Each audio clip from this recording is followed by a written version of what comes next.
Halo guys, kali ini bertemu lagi dengan saya di Ngola, ngobrolin bola. Kali ini kita kedatangan tamu yaitu Mas Andre Oktaviansyah, atlet profesional dari tim Persebaya Surabaya dan juga sekaligus mantan timnas Indonesia ya.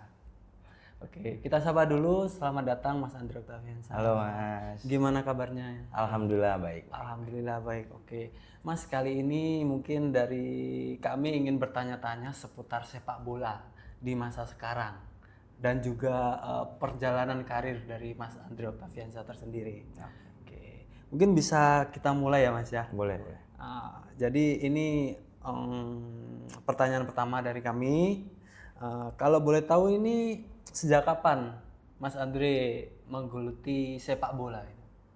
Ah, mulai suka sama sepak bola itu sejak TK lah, umur 6 6 tahunan, 5-6 tahunan. Terus baru dimasukin SSB itu sama orang tua, sama ayah terutama umur 10. 10 tahun. Ya, itu baru masuk sekolah sepak bola di Pelita Jaya. Oh, udah langsung di Pelita aja ya. Iya. Akademinya Pro Team ya. Iya, betul, betul.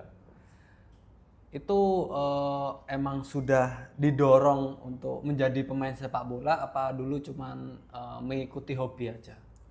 Nggak didorong sih, jadi emang keinginan sendiri gitu, keinginan sendiri. Tapi waktu itu sempet ditahan tuh nggak langsung dimasuki sebenarnya. Jadi kayak yang ditahan dulu karena ayah pengen lihat nih bener-bener nggak untuk ngikutin sepak bola gitu. Karena ayah takut aja untuk kayak pengen, habis itu nanti nggak dilanjutin. Oh Gitu. ya, kayak setengah-setengah nanggung ya. Jadi harus dipilih. Kalau emang sepak bola, ya udah sekalian sepak bola aja. Iya betul. Berarti cukup bagus dukungan dari orang tua juga ya. Alhamdulillah. Ya. Oke, lanjut nih. Ini mungkin banyak yang tidak tahu nih teman-teman. Nah, ini kenapa kok bisa dijuluki Andre Cobra itu seperti apa sih? Ceritanya itu, Mas. Jadi banyak udah banyak banget pertanyaan yang kayak gini tanya kenapa dijuluki Andre Cobra. Saya sendiri juga sebenarnya nggak tahu nih kenapa dijulukin Andre Cobra karena waktu pas di timnas U16 itu ada teman saya namanya Dani, dia tuh tiba-tiba aja gitu manggil kayak Cobra gitu, Cobra kecil kayak gitu. Jadi kayak ya udahlah, maksudnya nggak mengganggu juga dengan panggilan itu, jadi sampai sekarang dipanggil ya itu aja Andre Cobra jadinya. Jadinya Andre Cobra. Iya. Berarti nggak tahu nih, kenapa kok bisa Cobra? Nggak ditanyain siapa Mas Dani itu waktu itu. Kenapa kok Cobra? Waktu itu dia bilang katanya lu sih mainnya matok-matok gitu, suka inin lawan dia bilang gitu. Suka ini ya, bola boleh lewat orangnya nggak boleh gitu. Jadi dipatok gitu, nggak Iya, boleh lewat. betul. Oh, jadi gitu. Istilahnya Cobra itu di situ. Iya betul. Dulu kan sampai komentator di TV juga sebut Andre Cobra juga. Bisa sampai tahu, sampai semua orang tahu kan julukannya. Jadi Andre Cobra. Iya, jadi ciri khas lah itu. Ciri khas. Jadi bukan Andre Oktaviansyah saja, Andre Cobra yang Oke, ini Mas, ada lagi nih yang belum tahu nih. Ini Mas Andre ini sebenarnya berasal dari mana sih? Ceritanya dari isunya kan lahir di Depok. Padahal aslinya Padang. Nah, itu gimana itu? Iya, ini juga orang kalau nanya aslinya mana gitu. Ya aku jawabnya pasti Padang gitu. Tapi sebenarnya ini lahirnya di Bogor. Jadi orang tua tuh dari Padang waktu itu ngerantau dulu ke Bogor. Nah, di situ aku lahir, terus akhirnya pindah ke Depok sampai sekarang gitu. Makanya tiap kali ditanya aslinya mana? Ya, aku bilang aslinya Padang karena orang tua dua-duanya Padang. Oh, gitu. Jadi aslinya Padang ya, meskipun lahirnya di Bogor, Tinggalnya akta kelahirannya di Bogor ya berarti ya. Tapi tinggalnya di Depok, tapi aslinya tetap Padang. Oke. Dan sekarang di Surabaya, karena bermain di tim Surabaya ya. Iya. Oke. Terus ini mungkin di dunia timnas ya, timnas Indonesia dulu. Nah, mungkin ada kesan seperti apa sih waktu dulu masuk di timnas U16 sampai bisa menjuarai timnas U16 di kejuaraan Piala AFF? Iya, waktu itu nggak nyangka ya karena pas ikut seleksi itu kayak ya udah jalanin aja, terus ternyata masuk ke tahap selanjutnya sampai akhirnya masuk di skuad utama gitu waktu pas tim asuhannya Coach Fahri gitu. Sempat ya ikutin beberapa turnamen, menjuarai turnamen juga waktu itu sampai akhirnya pas yang ya menurut saya lumayan berkesan, maksudnya dengan menjuarai Piala AFF di kelompok umur di usia 16 tahun waktu itu gitu. Berarti itu awal mulanya Andre Cobra muncul mulai dari timnas U16 berarti itu ya. Betul. Udah mulai tenar. Iya. Tapi emang dulu bagus sih mainnya. Kelihatan banget kok. Di tengah itu kelihatan banget mainnya bagus. Emang suka matok juga sih. Jadi gak salah. Gak salah dipanggil Andre Cobra. Ternyata itu. Kirain itu mainnya kayak lincah gitu. Ternyata matuk ternyata.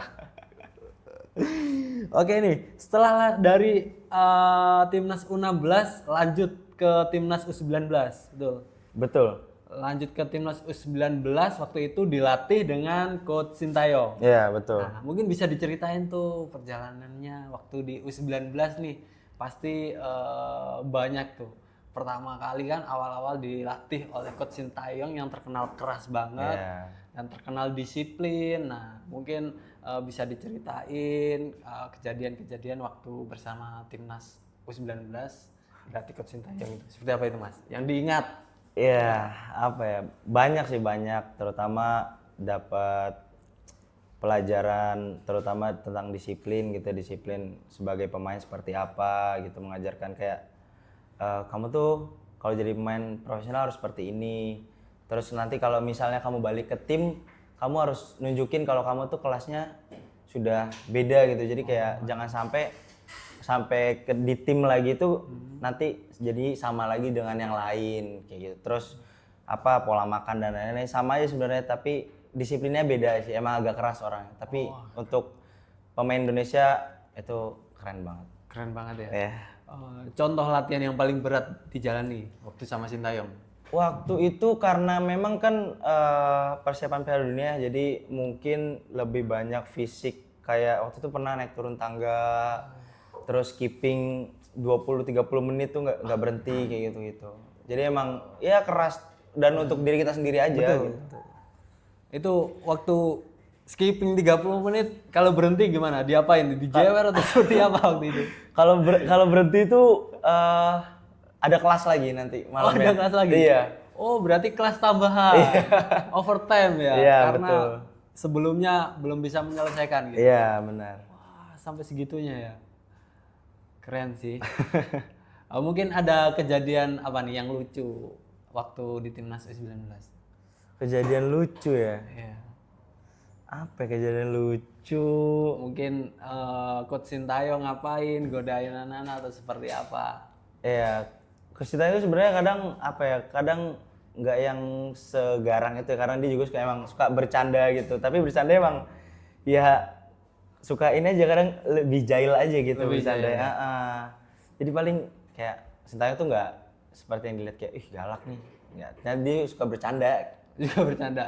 Ya, tapi waktu di luar lapangan. Di luar lapangan, ya. betul. Kalau waktu latihan kan nggak mungkin bercanda dia. Serius dia. Serius banget. Tetap ya? serius, iya. Seriusnya tapi nggak kejem-kejem banget. Paling ya gitu, disuruh overtime gitu ya. Iya. Pernah gak sih dilatih Sintayong, Coach Sintayong itu sampai pingsan, ada yang pingsan atau sampai ada yang muntah-muntah gitu waktu itu? Waktu itu kayaknya pernah ada kejadian waktu pas kita TC di Kroasia. Waktu itu ada satu pemain kayaknya apa mungkin dengan cuacanya, terus emang latihannya agak berat juga. Jadi sempat kayak yang apa ya? Waktu itu bilang kayak pingsan atau kayak kurangan oksigen gitu. Akhirnya sempat jatuh, terus tapi anak-anak tetap lanjutin, cuman dia aja waktu itu. Kalau muntah pernah juga waktu itu. Pernah ada kok beberapa pemain. Sampai muntah-muntah ya? Oke. Mungkin dari sisi Mas Andre ini gimana nih melihat pelatih Coach Sintayong itu seperti apa? Kalau dibandingkan dengan pelatih lokal ya, mungkin seperti apa dari sudut pandang Mas Andre? Kalau dari sudut pandang ya sebenarnya sama, cuman bedanya memang disiplinnya dan latihannya itu lebih keras aja sih gitu. Karena Coach Sintayong mungkin kan beda kultur ya, beda ini juga. Iya. Jadi di situ aja sih disiplinnya emang agak beda aja gitu untuk sama pelatih yang lain gitu. Waktu itu sama Coach Sintayong berapa waktunya latihan berapa bulan sih? Waktu di U19 itu? Lumayan lama waktu itu persiapannya ya, kayak hampir 5 bulanan kalau nggak salah. Soalnya kan dari Jakarta terus kita tesnya di Kroasia, habis itu tesnya lagi di Spanyol waktu itu. Jadi lumayan lama lah, sekitaran segitu. Aku juga lupa kayaknya. Mungkin ini waktu TC itu ada gak sih pemain yang dipulangkan karena nggak disiplin atau karena nggak mematuhi peraturan, itu ada gak sih kayak gitu?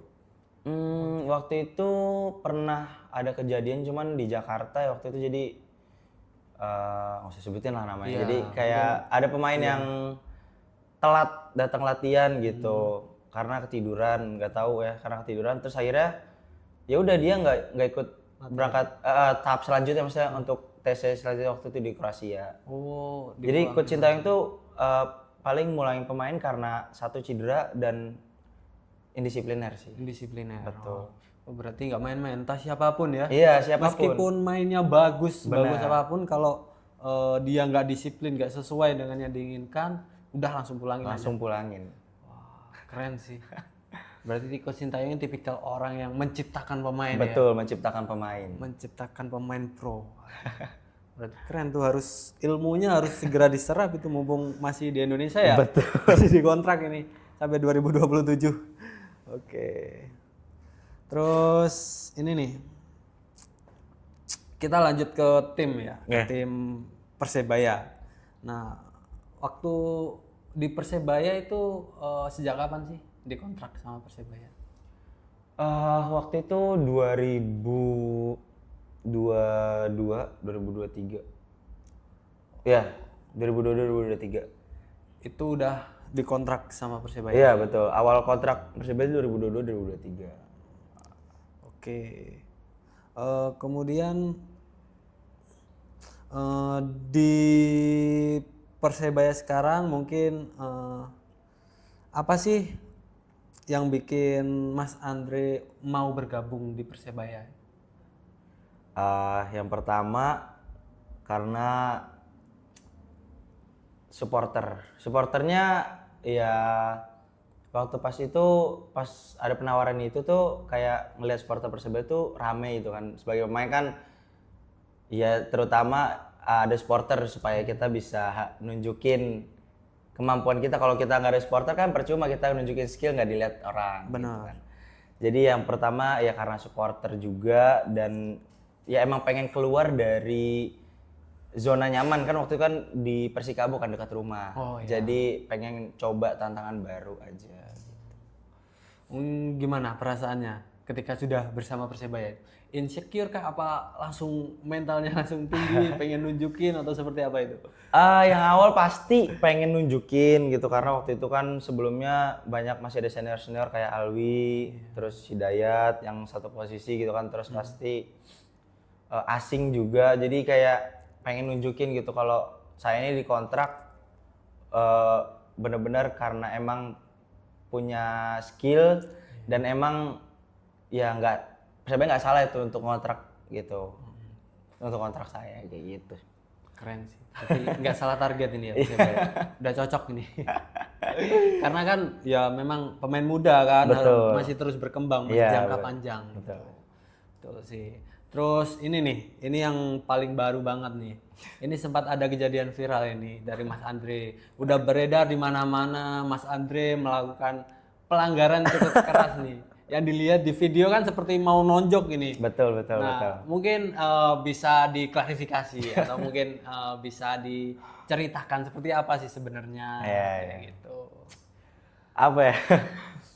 Ini jadi ceritanya lucu tapi bodoh gimana? Jadi kayak karena itu kan teman-teman di rumah ya, teman di rumah biasanya kalau libur liga pun latihan bareng gitu. Jadi pas itu pikiran saya tuh kayak yang kayak biasa mau bercanda aja tuh, kayak dia kan ngalangin menutup kan. Terus kayak saya yang mau kayak ngapain sih nutup gue mau lari gitu, mau ngejar bola. Jadi kayak toyol gitu aja ya. Jadi kayak, minggir lu, minggir. Jadi emang kelihatannya kayak nonjok padahal ya enggak. Maksudnya cuman kayak mau ini ya. untuk ngapain geser-geser gitu loh kayak kayak gitu sebenarnya. Tapi ya nggak apa-apa. Ini kan dunia sepak bola, terus netizen, sosial media, oke. Dan terima kasih untuk maksudnya banyak masukan juga, banyak ya normal lah, Normal ya. Padahal setelah itu aman-aman aja ya. Aman, langsung minta maaf. Langsung minta maaf dan ya bercanda seperti biasa ya. Iya. Pasti itu Mas Andre langsung diajakin tuh balik sama salah sendiri lu. Betul, sama satu tim langsung kayak ngapain sih gitu. Padahal nggak ada masalah. Betul. Ya memang gitu sih, emang kalau netizen tuh emang suka membesarkan apa yang dilihat dari satu sisi sih. Padahal sebenarnya nggak ada masalah. Iya. Aduh, sampai dibilangin gini, waduh itu pemain gimana sih? Udah tahu ada VAR, gini masih gini-gini. Mereka nggak tahu padahal niatnya bercanda, cuman keliru aja bercandanya. Betul. Di lapangan. Salah. Harusnya waktu latihan, boleh. Itu waktu pertandingan gitu loh. Betul. Mungkin itu sih. Lucu banget sih tapi itu. Oke, ini waktu bermain sepak bola nih. Ini dari Mas Andre mungkin ada momen paling menegangkan selama bermain sepak bola itu seperti apa? Atau apa pengalamannya?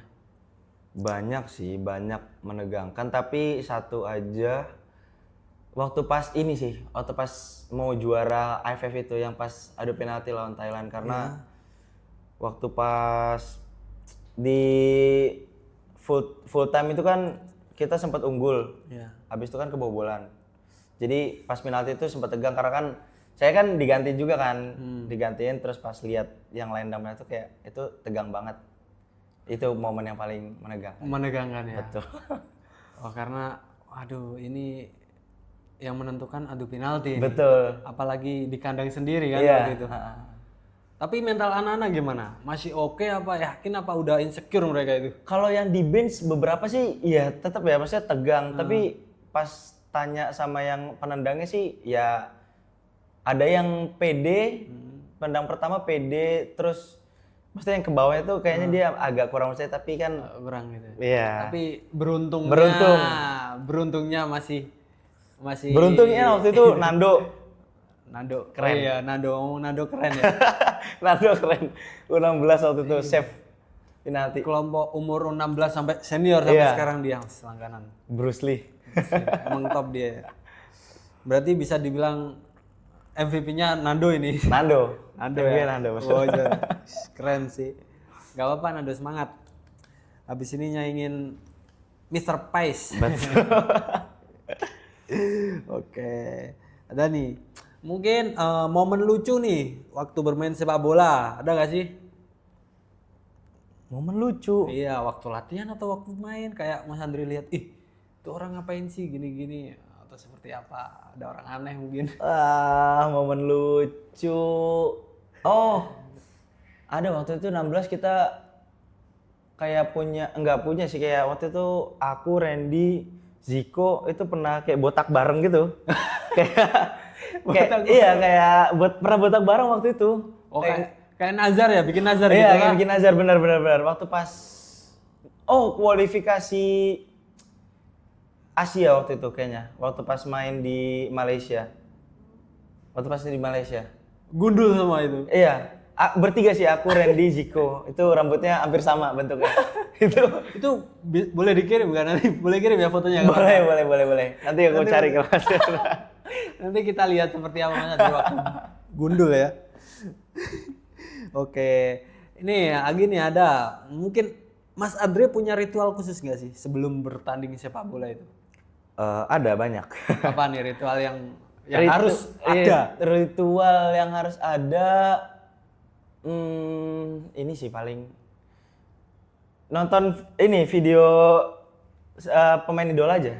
Oh, nonton video. Iya, kayak maksudnya pemain idola terus jangan posisi yang sama gitu. Jadi nonton itu supaya nambah percaya diri sih gitu, Mas. Oh, kayak diingat-ingat ya waktu main di tengah itu. Oh, kayak gini, nanti mainnya kayak Betul, gini. Gitu. iya. Habis bola di sini passing ke sini, udah tahu posisi. Jadi kayak lebih pede aja maksudnya untuk gitu, udah tahu posisinya. Gitu. Ritual khususnya gitu sih sebenarnya. Bener ya. Jadi pengingat ya. Jadi mungkin ketika di posisi sebelah kanan udah tahu nih mau lari kemana, bola kemana, udah tahu gitu. Betul, kayak gitu betul. ya. Benar. Oh, gitu. Bagus sih nge-review video ini waktu pertandingan. Nah, ngomong-ngomong soal idola, ini siapa idola sepak bola dari Mas Andri ini? Kalau untuk role model kayaknya beberapa hampir banyak ya sama kayak Ronaldo sih. Ronaldo. Iya, Cristiano Ronaldo. Cristiano Ronaldo paling utama ya. Iya. Enggak Messi ya? Kalau untuk role model ya, maksudnya kayak untuk role model gitu dengan cara dia hidupnya di luar dan di dalam lapangan tuh Oke. iya. Tapi nggak tahu kalau Messi gimana kan nggak pernah kelihatan juga. Iya sih. Katanya Messi kan bakat. Iya, bakat alam bakat kan. alam. Betul. Kalau Ronaldo kan by latihan. Dia latihan dengan kerja kerasnya itu keras. akhirnya hasilnya seperti itu. Memang beda ya caranya. Oke. Mungkin ini Mas Andre ini bakalan tetap di Persebaya atau pindah di tim lain? Jika ada tawaran dari tim lain, mungkin dari segi kontraknya lebih besar ya. Nah, atau seperti apa rencananya Mas Andre? Atau mau loyalitas di Persebaya? Pertanyaan sulit nih kayaknya ini. Kalau untuk apa ya, maksudnya kalau emang sekarang ini emang masih pengennya sih tetap di Persebaya gitu. Emang kalau masih nanti perpanjangan kontrak lagi ya semoga diperpanjang lah kontraknya Persebaya. Kita tolong. Enggak, ya pokoknya intinya masih seneng karena ya itu ya aku bilang tadi supporternya karena ya normal ya dalam sepak bola misalnya kita main jelek, kita dihujat terus kita main bagus ya dipuji kita artinya yang penting supporter tetap ngedukung gitu. Jadi enggak yang gimana intinya cuman satu ya karena supporternya banyak terus fanatik sepak bolanya oke gitu. Jadi itu yang bikin ya semoga diperpanjang lah di Persebaya. Oke. Berarti ini udah termasuk loyalitas banget sama Persebaya ini. Jadi buat tim manajemennya ini harus kontrak lagi nih. Mungkin harapannya agak naikin dikit lah. Udah kan pemain muda kan berproses, siapa tahu kan makin bagus. Amin, betul. Gitu, beranjak ke senior kan. Iya. Habis ini dipanggil timnas siapa Amin, tahu. amin. Coach Sintayong melihat Andre Cobra yang Sukamar cocok nih buat kamu. Kayak gitu ya. Oke. Nah, ini nih kabarnya dulu sempat pernah cedera itu. Nah, itu gimana ceritanya ketika cedera terus kemudian semangat untuk pulihnya itu gimana itu? Bisa di-share ke teman-teman mungkin. Iya, jadi waktu pas 2020 2021 itu sempat ada ini kan kayak bukan event apa ya? Kayak Garuda Select namanya waktu itu yang pemain pemain itu kan abis juara terus main timnas U16 itu banyak yang ke Garuda Select berangkat ke sana untuk cari ilmu gitu lah.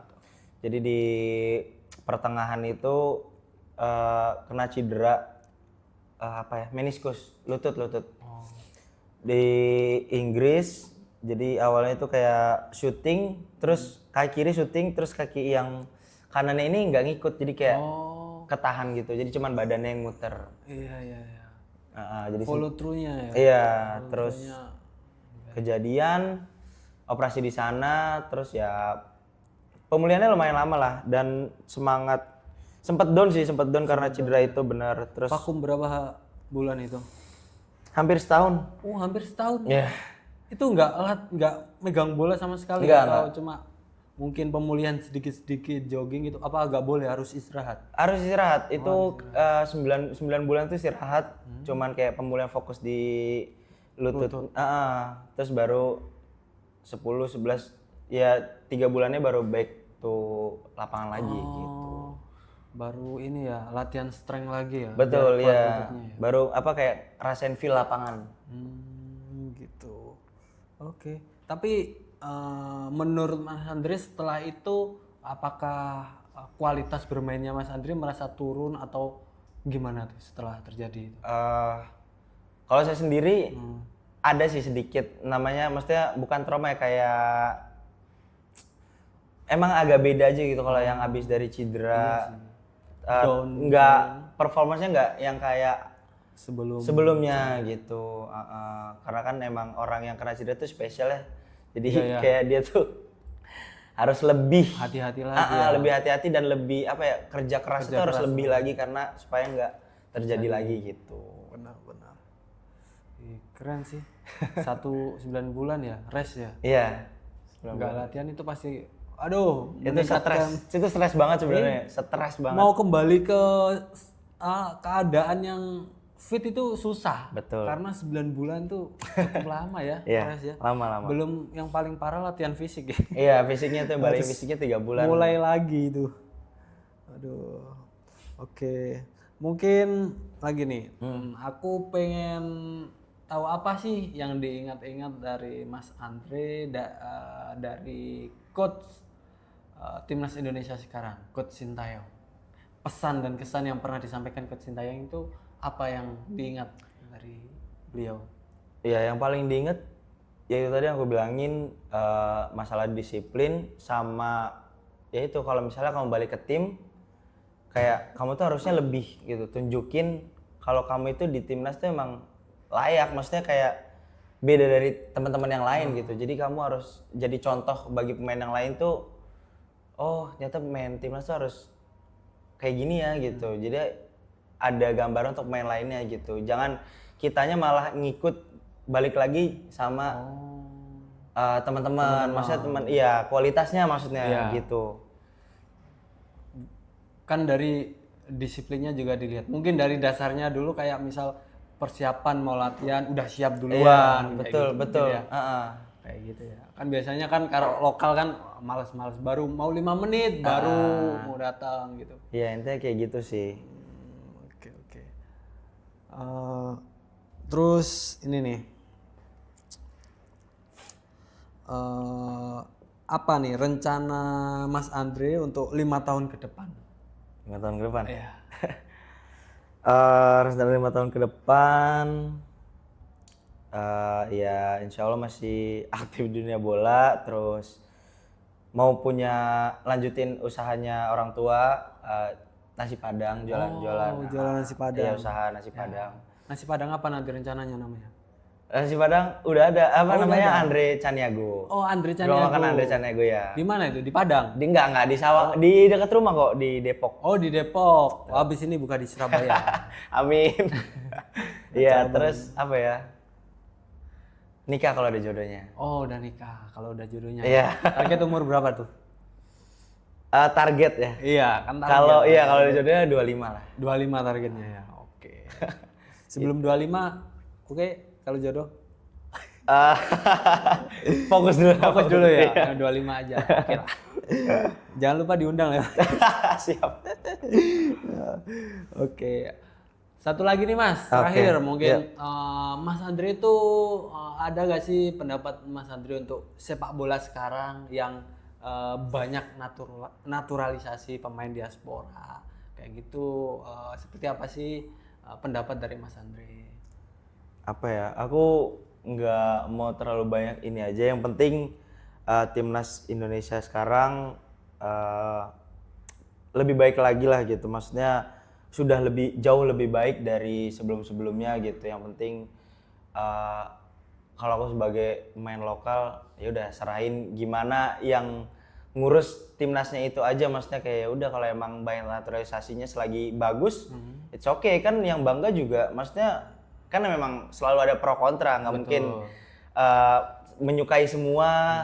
Kalau naturalisasi oh iya ya udah yang penting Indonesia bagus kan, enggak. Jadi yang penting kalau aku sendiri sih oke-oke aja gitu, aman-aman aja. Aman-aman aja.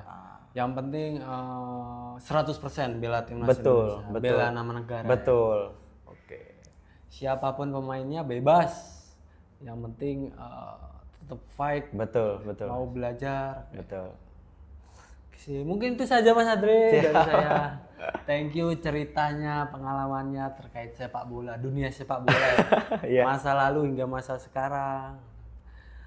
Oke teman-teman, mungkin itu saja ya. cerita ngobrolin bolanya bersama Mas Andre Cobra dari tim Persebaya Surabaya. Oke, sampai ketemu lagi di Ngola dengan tamu undangan yang lainnya. See you.